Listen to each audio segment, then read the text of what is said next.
গতকাল আমরা খবরে মিডিয়ার মাধ্যমে জানতে পেরেছি ব্যারাকপুর এলাকা থেকে একজন মহিলাকে নাকি পুলিশ গ্রেপ্তার করেছে পাকিস্তানি নাগরিক হিসাবে। ভাবুন ভারতবর্ষের অবস্থা। 30 বছর ধরে সেই মহিলা পশ্চিমবঙ্গে বিয়ে করে ঘর সংসার করছে।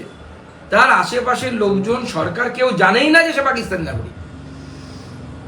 এখন তাকে পাকিস্তান ফেরত পাঠানোর জন্য, ডিপোর্ট করার জন্য রাজ্য সরকারি পুলিশ তাকে গ্রেপ্তার করেছে এবং তারপরে হয়তো তাকে পাঠানোর জন্য ব্যবস্থা হবে। কিন্তু পশ্চিমবঙ্গ সরকারের এই যে এত স্লো, এতদিনে একজন, আমরা জানি না কত পাকিস্তানি আছে, যেখানে জম্মু কাশ্মীরের মতো এত বৃহৎ মুসলিম সংখ্যাগরিষ্ঠ রাজ্য, তাতে পর্যন্ত কিন্তু সেখানকার রাজ্য সরকার পাকিস্তানি নাগরিক কারা আছেন তাদের চিহ্নিতকরণ এবং তাদেরকে ফেরত পাঠানো। আপনারা দেখেছেন বেশ কয়েকটি উদাহরণ আমাদের সামনে এসেছে। পাকিস্তানি নাগরিক, তার বিয়ে হয়েছে পাকিস্তানে, সেই মহিলা জম্মু কাশ্মীরের মহিলা, সে তার ছেলে মেয়ে 5 ছেলে মেয়ে নিয়ে ভারতবর্ষে থেকে গেছে, অথচ তার স্বামী পাকিস্তানি। হিসেব মতো তার নাগরিকত্ব চেঞ্জ হয়ে পাকিস্তানি নাগরিকত্ব হয়েছে নিয়ম অনুসারে এবং তার পাকিস্তানে যাওয়ার কথা, কিন্তু সে এত বছর ধরে চুপচাপ জম্মু কাশ্মীরে বসে জনসংখ্যা জিহাদ চালিয়ে যাচ্ছে।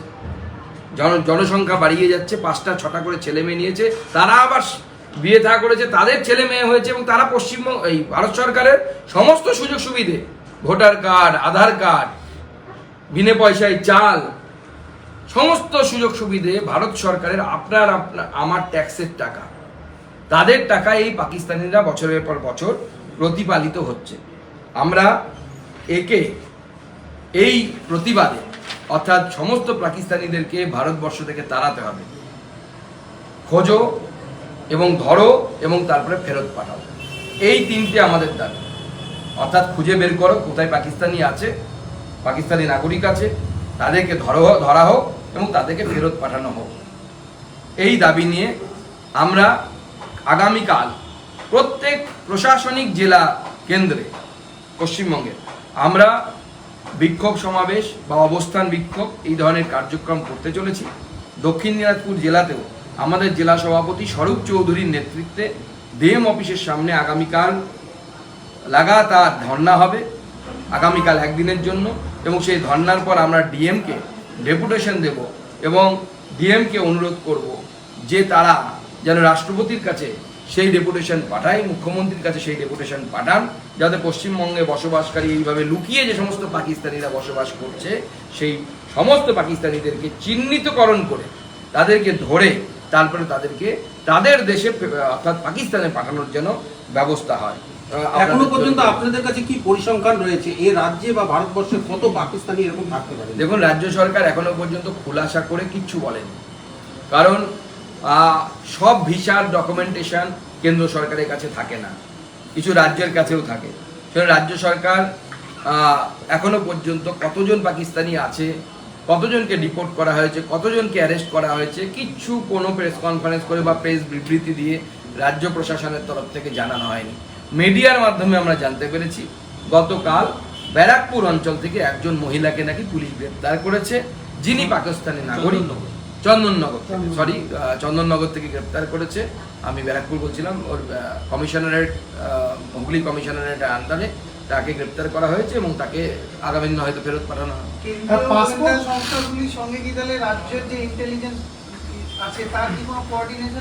দেখুন, এই রাজ্য সরকার তো নিজেকে আলাদা রাষ্ট্র মনে করার চেষ্টা করে মাঝে মাঝে, মাঝে মাঝে তাদেরকে মনে করাতে হয় যে এটা আলাদা রাষ্ট্র নয়, এটা ভারতবর্ষেরই অংশ। মাননীয় মুখ্যমন্ত্রীকে সেটা মনে করাতে হয়, মাঝে মাঝে প্রয়োজনে মনে করাতে হবে আরো একবার। রাজ্যতে এরকম তো আছে যারা পাসপোর্ট ছাড়া, যেমন ধরুন নেপাল দিয়ে বা বাংলাদেশ বর্ডার দিয়ে অনেক অনুপ্রবেশকারী ঢোকে, সেক্ষেত্রেও কি কোনো ডিমান্ড করবেন যারা অনুপ্রবেশকারী হিসেবে ঢুকেছে তাদেরকে? একদম, এর মধ্যে সবাই আছে, যারা পেপার ছাড়া ঢুকেছে তাদেরকে তো সবার আগে, পেপার নিয়ে যারা ঢুকেছে অর্থাৎ ভিসা নিয়ে যারা ঢুকেছে তাদের তো কমসে কম আপনার কাছে ডকুমেন্টেশন আছে। আর যারা বিনা পাসপোর্ট বিনা ভিসায় নেপাল হয়ে, যেহেতু পোরাস বর্ডার আমাদের, সেখানে কড়াকড়ি কম না, তারা কেন্দ্র সরকারের গোয়েন্দা বিভাগের সাথে খবর আছে, কন্ডিশন তৈরি হয়েছে। তো এই স্লিপার সেলের মাধ্যমে অনেকে পাকিস্তান হয়ে বাংলাদেশ হয়েও ঢুকতে পারে বাঙালি সিটি। রাজস্থান থেকে করছে। আমি মাননীয় গৃহমন্ত্রীর জির যে মন্ত্রণালয় সেই অফিসের সাথে ক্রমাগত যোগাযোগ রাখছি এবং যোগাযোগ রেখে আমরা চেষ্টা করছি পুনম সরকে ফেরত আনার জন্য। পাকিস্তানি রেঞ্জার কি হয়েছে আমার জানা নেই, এটা অফিসিয়ালি হোম মিনিস্ট্রি বলবে, দেখা যাক কি হয়। অনেকটা কি টিট ফর ট্যাটের মতো হচ্ছে, মানে এবার ছাড়তে বাধ্য হবে? দেখুন, মিডিয়ার সামনে দেশের সুরক্ষা সম্পর্কিত বিষয় নিয়ে কিছু বলতে হয় না। আমি যেহেতু ভারপ্রাপ্ত মন্ত্রী, একজন MOS, তো স্বাভাবিকভাবে আমি কিছু বলতে পারবো না এই বিষয়ে। আমি শুধু এটুকুই বলবো, হিন্দিতে একটি কথা আছে, সমঝদারোं के लिए ইশারা ही কাফি है। দেখুন, প্রশ্নটা আপনি ভুল জায়গায় করছেন। প্রশ্নটা একদম সঠিক এবং গুরুত্বপূর্ণ, ন্যাশনাল সিকিউরিটির জন্য 100% এটা খুব রিলেভেন্ট কোশ্চেন। কিন্তু এই কোশ্চেনটা আপনাকে তৃণমূল নেতাদেরকে করা উচিত। রাজনীতি তো রাজনীতি থাকবে, কিন্তু দেশ যদি না থাকে, তৃণমূল নেতারা রাজনীতিটা কোথায় করবেন? মমতা বন্দ্যোপাধ্যায় কি শেষে গিয়ে গুজরাটে গিয়ে রাজনীতি করতে হবে, না অন্য কোথাও গিয়ে রাজনীতি করতে হবে? কোথায় রাজনীতি করবেন দেশ যদি না থাকে? তো সেই জন্য সীমান্ত নিয়ে মাননীয় গৃহমন্ত্রী হাউসে দাঁড়িয়ে বলেছেন, হাউসে দাঁড়িয়ে জানেন যে যদি কোনো তথ্য বলা হয় সেটা বিরোধী পক্ষ যদি মেনে না নেয়, তাহলে নিয়ম আছে বিরোধী পক্ষ থেকে দাঁড়িয়ে বলবে মাননীয় গৃহমন্ত্রী বা যেই বলুক না কেন সেই তথ্য দেয় যে এটাকে অথেন্টিকেট করুন, অর্থাৎ এই তথ্যের সত্যতা আপনি প্রমাণ করুন। বিরোধী পক্ষ কেউ করেনি, অতএব গৃহমন্ত্রী যা বলেছে সেটা সঠিক বলেছেন। 400 কিলোমিটারের বেশি, গোটা পূর্ব ভারতে 600 কিলোমিটার ফাঁকা সীমান্ত আছে, 450 কিলোমিটার এই বাংলাতে। বাকি যেটা আছে সেটা পাহাড় আছে, নদী আছে, দেওয়া সম্ভব না। বাদ বাকি সব জায়গায় হয়ে গেছে, সব রাজ্যে হয়ে গেছে, কোনো রাজ্যে কোনো বিরোধিতা নেই। শুধুমাত্র পশ্চিমবঙ্গে মাননীয় মুখ্যমন্ত্রী নিজের ভোট ব্যাংকের স্বার্থে পশ্চিমবঙ্গের ডেমোগ্রাফিকে পরিবর্তন করার জন্য এই প্রচেষ্টা চালিয়ে যাচ্ছেন, এই সীমান্তে জমি দিচ্ছেন না।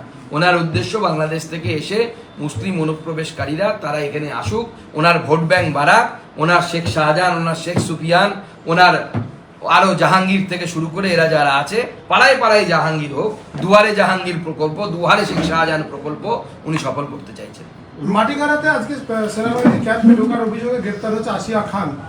এবার উত্তরবঙ্গের মাটিগাড়া কি বলবেন? না দেখুন, উত্তরবঙ্গের মাটিগাড়া এবং শিলিগুড়ি করিডর, মাটিগাড়াটা শিলিগুড়ি করিডরের মধ্যে একটা পার্ট, তো স্বাভাবিকভাবে এই এলাকা অত্যন্ত সেন্সিটিভ, দেশের স্বার্থের সাথে জড়িত।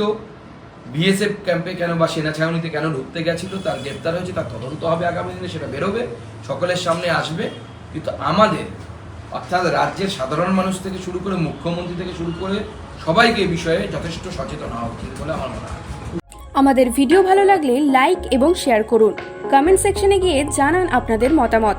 আরও ভিডিও পেতে আমাদের চ্যানেল সাবস্ক্রাইব করুন এবং প্রতি মুহূর্তে খবরের আপডেট পেতে প্রেস করুন বেল আইকন।